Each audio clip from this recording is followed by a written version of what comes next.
Good morning বন্ধুরা।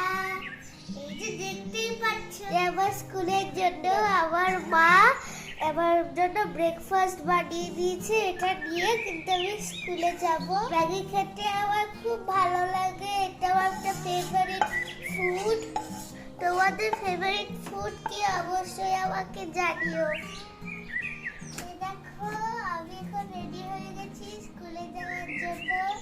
আবার কাল পরশু আবার ছুটি। তোমাদের সাথে অনেক কথা বলবো। এবার আমি আমার টিফিন বক্সটা ঢুকিয়ে দিচ্ছি।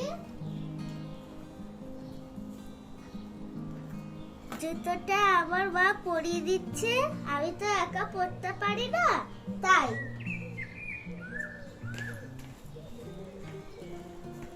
টাটা, স্কুল থেকে এসে আবার দেখা হবে।